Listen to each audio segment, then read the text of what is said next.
ইরফান রেগে বলে, আবার মানে মানে করছো? শোনো, বউকে আদর করব। সেই রাতে একটু টাচ করেছিলাম, ওকে এনে দাও, যাও। এই ফালতু বিয়ে ক্যান্সেল। তারেক নেওয়াজ খুক খুক করে কেসে উঠলেন। ভদ্রলোক কথা বলার মতো ভাষা খুঁজে পায় না। এটা তার ছেলে, কিভাবে সম্ভব? সন্দেহ প্রকাশ করলে তো তার আবার ভাত বন্ধ হয়ে যায়। কিন্তু সে যে তার ছেলেকে চিনতে পারছে না। মায়রার হাওয়া লেগে এমন হয়েছে। কিন্তু মায়রা তো যথেষ্ট লজ্জাবতী মেয়ে। তার ছেলের এই রূপ কোন গুহায় লুকিয়ে ছিল?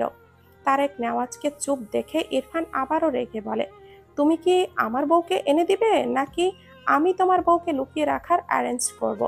তারেক নেওয়াজ চোখ বড় বড় করে তাকায়। অটোমেটিকই তার হাত বুকে চলে যায়। থেমে থেমে বলে, আমি কিভাবে তোমার বাবা হয়ে গেলাম? ইরফান তার বাবার কথা বুঝল না। বাইরে যেতে যেতে বলে, ওকে, আমি নিজেই খুঁজে নিচ্ছি আমার বউকে। বাট তুমি preparation now. Next on month তুমি তোমার বউ ছাড়া থাকছো, ইটস ফাইনাল। তারেক নেওয়াজ হতভম্ব চোখে ছেলের প্রস্থান দেখলেন। মায়েরা সকাল সকাল তার কাছে আবদার করেছিল সে পার্লারে গিয়ে সাজবে। তারেক নেওয়াজ বলেছিল বাড়িতে আসতে, বলে দিয়েছে মেকআপ আর্টিস্টদেরকে। কিন্তু মায়েরা মানেনি। সে আবদার করেছে পার্লারে গিয়েই সাজবে। ওখানেও ফারাহাও আসবে, দুজন একসাথে সাজবে, বাচ্চা মেয়ে। বাবার কাছে আবদার করেছে। সে বাবা হয়ে কি করে মেয়ের ওইটুকু আবদার ফেরাবে? ইরফান ঘুমিয়েছিল, কিন্তু এখন তার বউহারা হতে হচ্ছে। আহা, এই ছেলের জন্য কবে না জানি বুড়ো বয়সে তার বউকে একেবারে হারিয়ে ফেলতে হয়। বিড়বিড় করে, নির্লজ্জ ছেলে। বাবার পিছে লাগতে লজ্জা করে না তোমার? শুধু আমার বউকে দূরে ঠেলে দিতে হয়েছে তোমাকে। তোমার বউয়ের ঝাঁটার বাড়ি খাওয়াবো আমি বলে দিলাম। ইরফান আবারও খুঁজছে মায়রাকে পুরো বাড়িতে, কিন্তু পায়নি। কাউকেই পাচ্ছিল না। সবশেষে রাতুলকে দেখতে পেয়ে তাকে জিজ্ঞাসা করলে জানায় মায়েরা সহ তাদের সব কাজিনেরা পার্লারে গিয়েছে, তবে ঠিকানা জানে না। ইরফান আবারও তার বাবার কাছে আসে। তারেক নওয়াজ তার ছেলেকে দেখেই কেমন ভীত চোখে তাকায়। মনে হচ্ছে তার জীবনে এক ভয়ঙ্কর আতঙ্কের নাম হচ্ছে তার ছেলে। ইরফান জিজ্ঞাসা করার আগেই তারেক নওয়াজ দ্রুত বলে ওঠে, ধানমন্ডি রোড 5, হাউস 29 এর প্রথম তলায় তোমার বউ আছে। ইরফান ছোট করে বলে ওঠে, ওকে।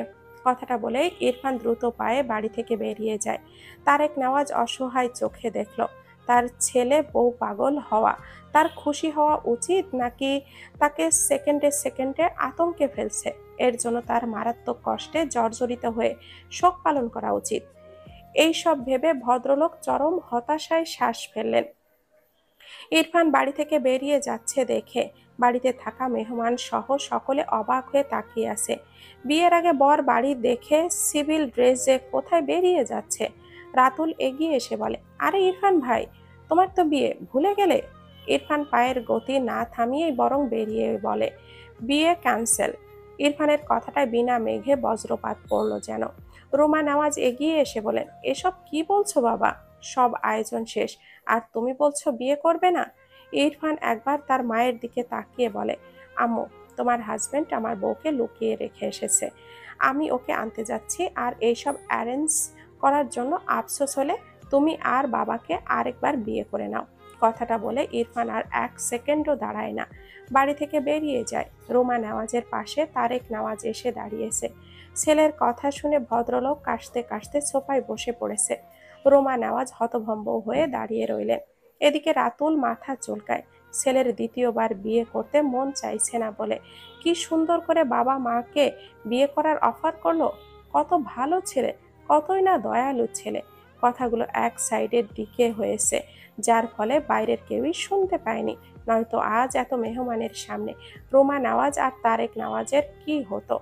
তারেক নওয়াজ হতাশ। রোমা নওয়াজ নিজে স্বামীর পানে চাইলো। তারেক নওয়াজ বলে, ও কিছুতেই আমার ছেলে নয়, হলে শুধু তোমার ছেলে। তুমি কি কোনোভাবে বিয়ের আগে এরকম নির্লজ্জ টাইপ ছেলে ছিলে? রোমা, হয়তো বিয়ের পর শুধরে গিয়েছো, তাই আমি বুঝতে পারিনি। তোমার কারণে আমার ভোলা ভালা ছেলের বদলে এরকম একটা বজ্জাত ছেলে হয়েছে। রোমা নওয়াজ কটমট দৃষ্টিতে তাকিয়ে নিজ স্বামীর পানে। রাতুল শব্দ করে হেসে ওঠে, এগিয়ে এসে বলে, আরে, তোমরা এত চাপ নিচ্ছ কেন? এত ভালো ছেলে কোথায় পাবে? কি সুন্দর বিয়ের অফার দিল। তারেক নওয়াজ দাঁতে দাঁত চেপে বলে, তবে রে, রাতুল এক দৌড়ে পগার পার। রুমা নেওয়াজ কি বলবেন বুঝলেন না। তার ছেলেটা এইভাবে কথা বলে কবে থেকে? ভাবনা রেখে তারেক নওয়াজের দিকে চেয়ে বলে, তুমি বিয়ের আগে নিশ্চয়ই একটার পর একটা রিলেশন করেছিলে, তখন এসব নির্লজ্জপনা করেছো। সেই সবই আমার ছেলেটার মধ্যে ধীরে ধীরে ফুটে গেছে। এইসবের মাসুল আমিই তুলব, শুধু বিয়েটা একবার মিটুক। কথাটা বলে জায়গাটি প্রস্থান করে। তারেক নওয়াজ বড় বড় চোখ করে তাকিয়ে থাকে। তার জীবনে এ কোন ঝড় এলো? এর চেয়ে তার ছেলে বউহীনাই তো ভালো ছিল। তারেক নওয়াজের এক এক করে চাচাতো ভাই এসে তার পাশে বসলো। তারেক নওয়াজ নিজেকে সামলে নেয়। তার কি কি বাকি রেখেছে, আর তার বজ্জাত ছেলে, সেই সব ভেবেই তার ঘাম ছুটেছে। তারেক নওয়াজের বলা ঠিকানায় এসে ইরফান গাড়ি সাইড করে গাড়ি থেকে নামে। কোনো দিকে না তাকিয়ে দ্রুত পায়ে ভেতরে ঢুকতে গেলে দেখলো মায়রা, ফারহা সহ আরও তার আর ফারহার কাজিনরাও বেরিয়ে আসছে। ইরফান থেমে যায়, তার দৃষ্টি মায়রার পানে। মায়রার পরনে কালো শাড়ি, তার উপরে জরি স্টোন আর এমব্রয়ডারির কাজ। গতকাল ইরফান নিজেই মায়রার জন্য এই শাড়িটি কিনেছিল। সে যতটা ভেবেছিল মায়রাকে তার ভাবনার কল্পনার রানীর চেয়েও আরো বেশি সুন্দর লাগছে। ইরফান কেমন যেন স্থির চোখে মায়রার পানে চেয়ে আছে, যেন এই দিনেই জলজ্জান্ত এই নিখুঁত চাঁদ একটু একটু করে পা ফেলছে। মাথার কালো স্টোনের হিজাব বাঁধা, দুই হাত ভর্তি কালো চুড়ি, মুখে অত্যাধিক প্রসাধনীর ছোঁয়া। ইরফান ঢোক গিলল, জিভ দিয়ে ঠোঁট ভিজিয়ে শার্টের দুটো বোতাম খুলল, দৃষ্টি মায়রার পানে। মায়রা বেশ কসরত করে সিঁড়ি বেয়ে নামছে। ইরফানকে দেখে সে সহ ফারহা, তাদের কাজিনেরা বিস্ময় দৃষ্টিতে তাকায়। ইরফান আর শুদ্ধ বিয়ে পড়ানোর হবে এক জায়গায়, আর এর জন্য তারেক নেওয়াজ আর ফারহার বাবা আলোচনা করে একটি রিসিপশন বুক করে, যেখানে ইরফান শুদ্ধ একসাথে যাওয়ার কথা। আর মায়রারা যেহেতু ফারহার সাথে আছে, তাদের পার্লারে এখান থেকে একসাথে যাওয়ার প্ল্যান। কিন্তু ইরফানকে তাও আবার একদম সাদামাটা ভাবে দেখে মায়রা একটুও হজম হলো না। বিস্ময় নিয়ে ছোট ছোট পায়ে হেঁটে এসে দাঁড়ায় ইরফানের সামনে, অবাক হয়ে বলে, আপনি এখানে কেন? আর আপনার শেরওয়ানি কোথায়? ইরফান মায়রার দিকেই চেয়ে, তার গ্র্যান্ড মা মায়রাকে একটা ছোট্ট নাকফুল দিয়েছিল। মায়রার নাকে আজ সেই নাকফুল নেই, বরং ওই নাকফুলের জায়গায় গোল্ড রিংয়ের মতো, যেটাকে নথ বলে, কপালের কাছে এসে ঠেকেছে টিকলি। মায়রার এর আগেও সেজেছে, তবে এভাবে না। ইরফান মায়রাকে এর আগে লেহেঙ্গা কিনে দিয়েছিল, কিন্তু শাড়িতে কেমন যেন অদ্ভুত সুন্দর লাগছে। ইরফান আবারও ঢোক গেলে মায়রা ইরফানকে চুপ করে থাকতে দেখে দুই হাতে ইরফানের হাত ধরে ঝাঁকিয়ে বলে, কথা বলছো না কেন? কি হয়েছে আপনার? ইরফান মায়রার দিকে চেয়ে ডান হাত তুলে তার বুকের বাঁ পাশে দেখিয়ে ছোট করে বলে, এখানে পেইন হচ্ছে। ইরফান এমনভাবে কথাটা বলল, মায়রার মনে হচ্ছে ইরফানের বুকের ব্যথায় কথা বলতে পারছে না। ভীষণ বিচলিত হয়ে সেও ইরফানের বুকে হাত রেখে মালিশের মতো করে চিন্তিত কণ্ঠে বলে, শিশরাজ, কি হয়েছে আপনার? চলুন ডক্টরের কাছে যাই, পরে বিয়ে করা যাবে। ইরফান মায়রার চিন্তিত মুখপানে দৃষ্টি রেখেই বলে, আমি আমার মেডিসিন আছে। মায়েরা বিচলিত হয়ে বলে, তাহলে দ্রুত মেডিসিন খেয়ে নিন। ইরফান ছোট করে বলে, খাবো, তোমাকে আসতে হবে। মায়েরা কথা বাড়ালো না। এমনিতেই ইরফানের সেই নাক দিয়ে রক্ত পড়ার দৃশ্য মায়েরা এখনো ভুলতে পারে না। মনে হলেই তার শরীরে কেমন যেন কাটা দেয়। ইরফান না বললেও সে ইরফানের সাথে যেত। পিছু ফিরে ইরফানের বলার জন্য যেতে চাইলে ইরফান মায়রার হাত টেনে তার গাড়ির দিকে নিয়ে যায়। মায়রা দ্রুত বলে ওঠে, আরে আরে, 2 মিনিট দাঁড়ান, আমি ওদের বলে আসি। ইরফান শুনল না।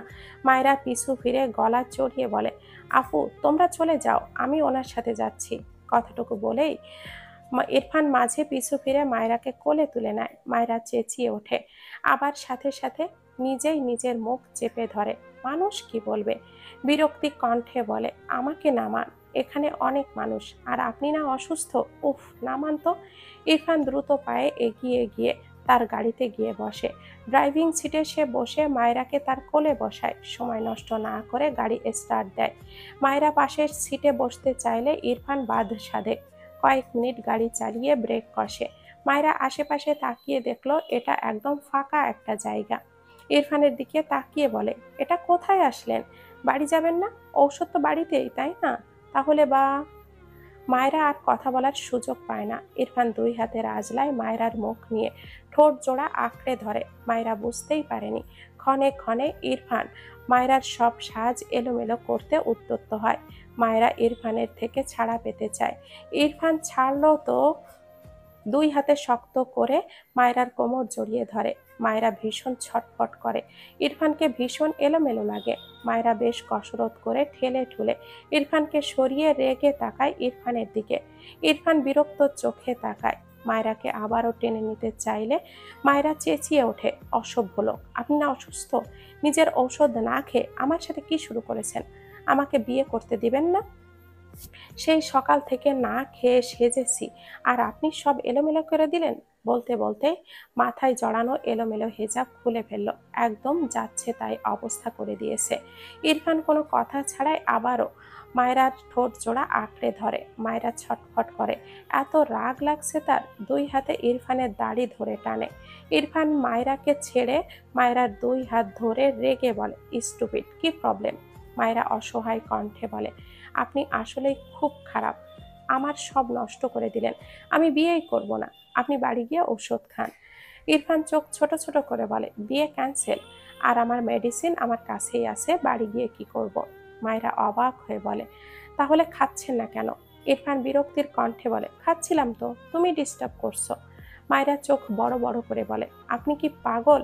আপনি তো ঔষধটা বেরই করেননি। ইরফান ঠোঁট বাঁকিয়ে বলে, মেডিসিন তো তুমি। মায়েরা চোখ ছোট ছোট করে বলে, আপনার না বুকে ব্যথা? ইরফান মায়েরা লিপস্টিক মেশানো ঠোঁট জোড়ায় ডান হাতের বুড়ো আঙ্গুল চালিয়ে ঠান্ডা গলায় বলে, বউ এইভাবে সাজলে আমার বুকে পেইন হয়, and at the time bird flower medicine খেতে হয়। মায়েরা ইরফানের কথা বুঝতে পেরে কেমন লজ্জায় নুয়ে যায়। ইরফান মায়েরার নাকের নথ ঘোরাতে ঘোরাতে বলে, সুন্দর লাগছে। মায়েরা আরও লজ্জা পায়। ইরফান এইভাবে কখনো তার প্রশংসা করেনি। প্রথমবারের মতো এমন প্রশংসা পেয়ে মায়েরার হাত পা যেন ঠান্ডা হওয়ার কিছু বয়ে যায়। নিচু মাথা আরো নিচু করে নেয়। ইরফানের ফোনে কল আসে। ইরফান বিরক্ত হয়। বিরক্ত নিয়ে পকেট থেকে ফোনটা বের করে দেখলো শুদ্ধর কল। কলটা রিসিভ করলে ওপাশে শুদ্ধ বলে, শুনলাম তুই নাকি পার্লারে গিয়েছিস। তুই কি চাইছিস? আমার চেয়ে তোকে যেন বেশি সুন্দর লাগে? যে সে তুই চাইতেই পারিস, কিন্তু পার্লারে গেলে তো তোকে হিজড়া বানিয়ে দিবে। স্যাহ, তোর কি রুচি রে? ইরফান রেগে বলে, থাপ্পড় খেতে না চাইলে ফালতু কথা রেখে কাজের কথা বল। শুদ্ধ হেসে বলে, আমি তোর সবার জন্যই বসে আছি, তাড়াতাড়ি আয়, রিসিপশনে যাব। ইরফান বিরক্তির কণ্ঠে বলে, বলেছি তো বিয়ে ক্যান্সেল। শুদ্ধ পাত্তা না দিয়ে বলে, আরে ভাই, সে তো তুই মায়রাকে ডোন্ট লাইক ইউ করতি, ওকে ছাড়া এক সেকেন্ডও থাকতে পারিস না, সেই রকমই এখন দেখা যাবে। বিয়ে ক্যান্সেল বিয়ে ক্যান্সেল বলে বলে আরো 10 বার বিয়ে করার জন্য লাফাবি। মায়েরা ইরফানের কান থেকে ফোনটা টেনে তার কানে নেয়। অতঃপর ইরফানের দিকে চেয়ে বলে, ভাইয়া, আমি বিয়ে করব। আপনি যে আমার জন্য ছেলে দেখতে চেয়েছিলেন, দেখেননি? শুদ্ধ হেসে বলে, হ্যাঁ হ্যাঁ মায়েরা, দেখে। আর শোনা গেল না। ইরফান রেগে মায়েরার থেকে ফোনটা কেড়ে নিয়ে ফোনটা সুইচ অফ করে দিয়ে গাড়ির ব্যাক সিটে ছুঁড়ে মারে। মায়েরা দ্রুত ইরফানের কোল থেকে নেমে পাশের সিটে যেতে চাইলে ইরফান দুই হাতে মায়েরাকে শক্ত করে তার সাথে চেপে ধরে।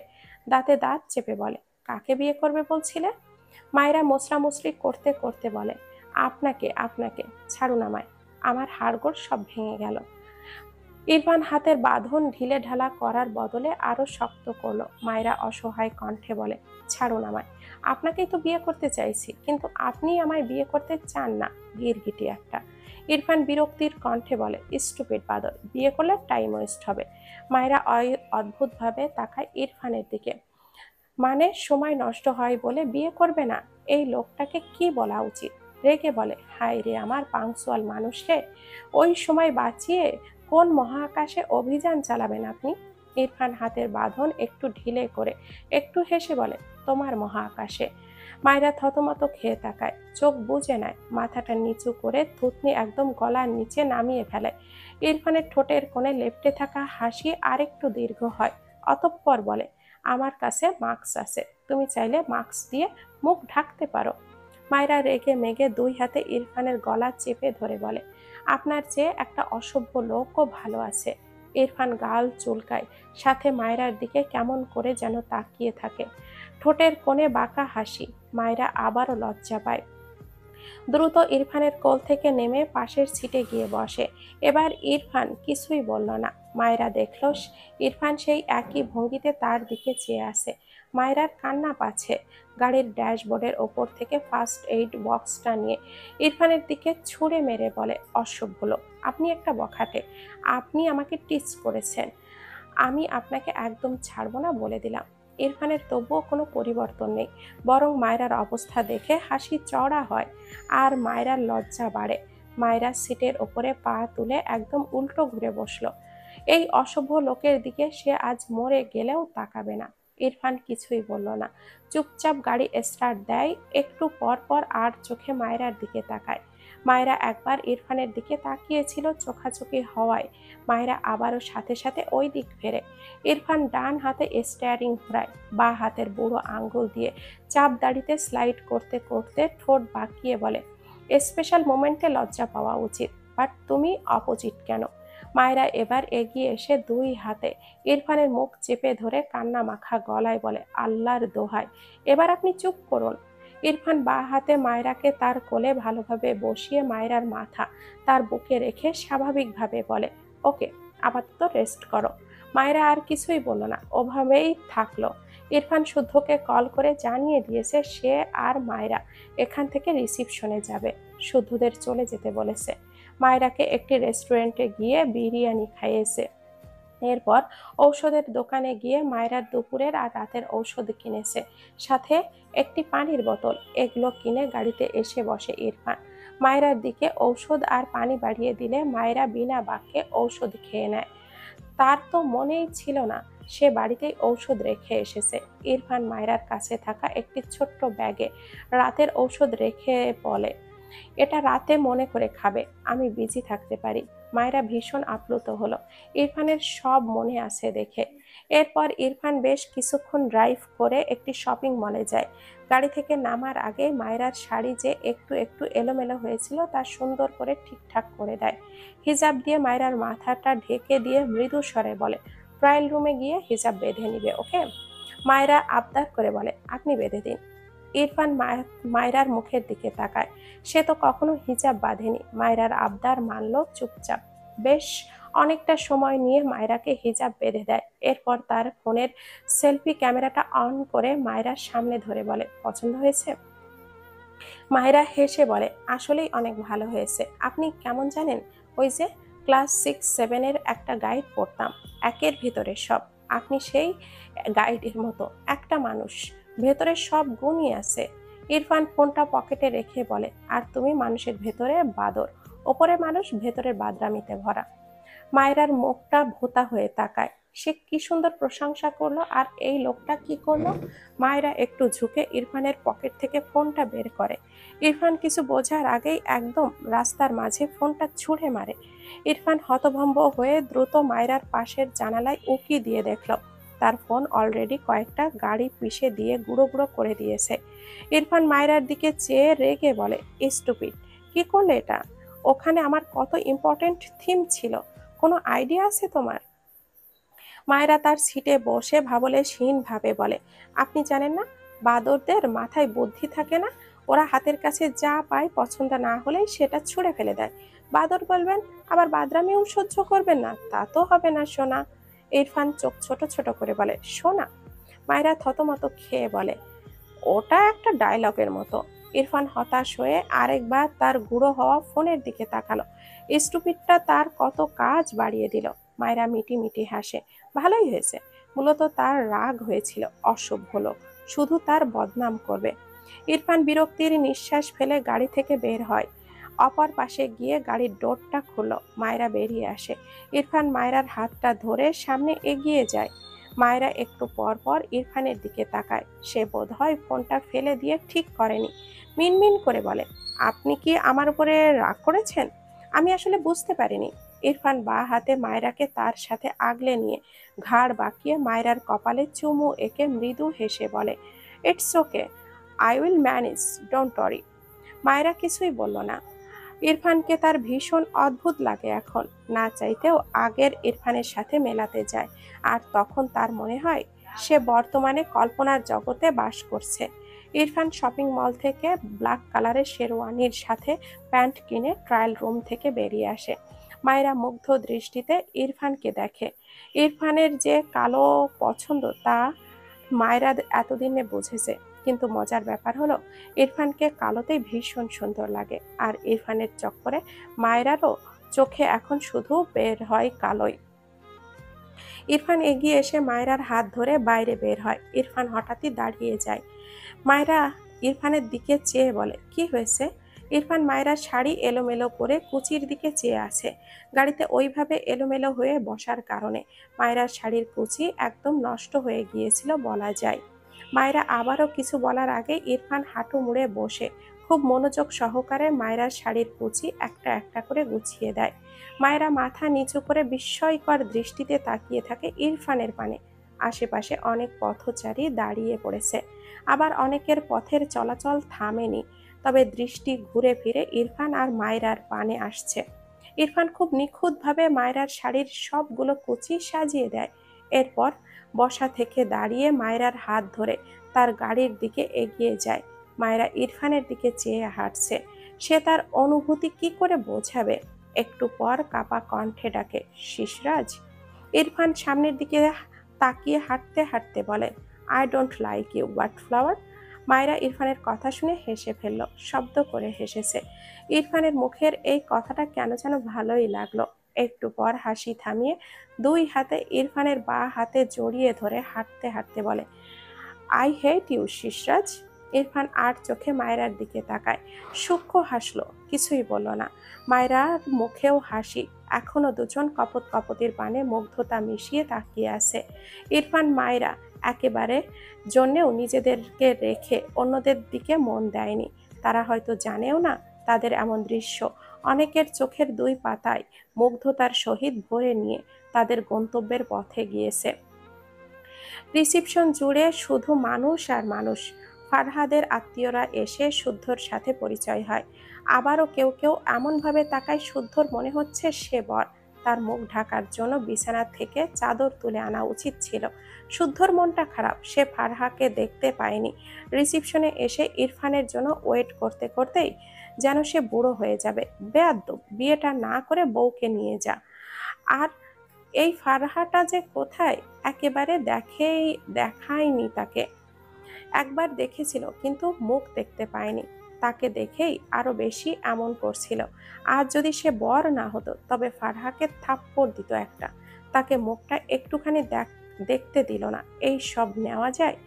নাসিম আর তার মা গ্রাম থেকে এসেছে। নাসিম আসবে না বলে পণ করেছিল, কিন্তু ফাইজ আর ইরফানের বাবা যেন পারলে তার পা ধরেছিল। এরপরও যদি না আসতো বেয়াদবি হয়ে যেত। শুদ্ধ বসা থেকে দাঁড়িয়ে বলে, বাল, বিয়ে করব না। নাসিম চোখ ছোট ছোট করে বলে, করিস না। তোকে বেঁধে রেখেছে কে? কে ধরে বেঁধে বিয়ে দিচ্ছে? শুদ্ধ অসহায় কণ্ঠে বলে, ভাই, আমার মারাত্মক কষ্ট হচ্ছে রে।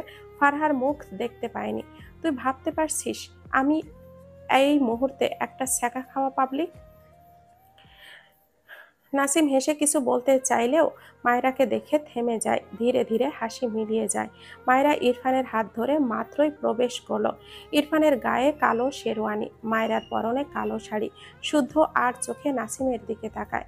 নাসিম যেন টেনে হিঁচড়ে তার চোখ দুটোকে মায়রার থেকে সরিয়ে মেঝেতে নিবদ্ধ করলো। ফারহা যেখানে আছে মায়রাকে সেখানে নিয়ে যায় সবাই মিলে। ইরফান এগিয়ে আসে শুদ্ধর কাছে, যেখানে মুরব্বীরা সবাই আছে। তারেক, নওয়াজ, ফাইজের বাবা সহ আরও সব মুরব্বীরা আছে। শুদ্ধ ইরফানের মাথা ফাঁকা দেখে তার নিজের মাথার পাগড়ি খুলে ইরফানের মাথায় দিয়ে দিলে ইরফান সাথে সাথে মাথা থেকে সেটি নামিয়ে ঠাস করে শুদ্ধর মাথায় রাখে। শুদ্ধ ইনোসেন্ট ফেস বানিয়ে বলে, আরে মাথায় দে এটা, নয়তো তোকে দেখে আমার বর্বর ফিল পাচ্ছি না আমি। ইরফান গম্ভীর গলায় বলে, আমার বউ ফিল করতে পারলেই হবে।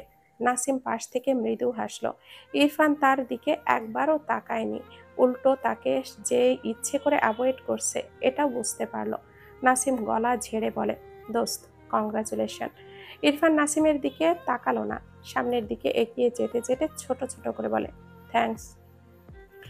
শুদ্ধ একবার ইরফানের দিকে তাকায়, আরেকবার নাসিমের দিকে। নাসিমের দিকে একটু এগিয়ে এসে বলে, একটু সময় দে, ও ঠিক হয়ে যাবে। নাসিম কিছুই বলল না, চুপ করে থাকলো। এরপর চাপা শ্বাস ফেলে। মায়েরা ফারহার পাশে গিয়ে বসলে দেখলো কোথা থেকে যেন মিলা দৌড়ে এসে মায়েরার উপরে এক প্রকার ঝাঁপিয়ে পড়ে। মায়েরাও মিলাকে জড়িয়ে ধরে। একটু পর মিলা মায়েরাকে ছেড়ে কোমরে হাত দিয়ে বলে, কই ছিলি রে তুই? সেই কখন থেকে এসে বসে আছি। মায়েরা কিছু বলার আগেই মিথিলা বলে ওঠে, আজ আমাদের ইরফান ভাইয়ের মতো স্বামী নাই বলে কারোর কোলে উঠতে পারি না। মায়েরা ভীষণ লজ্জা পায়। ইরফানকে উল্টে পাল্টে ধুতে ইচ্ছে করলো তার। অসভ্য লোক একটা। মিলা চোখ ছোট ছোট করে তাকায়, কানের কাছে মুখ নিয়ে বলে, তোর কাছ থেকে ছেলেদের পারফিউমের গন্ধ পাচ্ছি ময়না, সামথিং সামথিং। মায়েরা রেগে বলে, ধ্যাত, যা তো, যা খা, খেয়ে দে বিদেয় হ।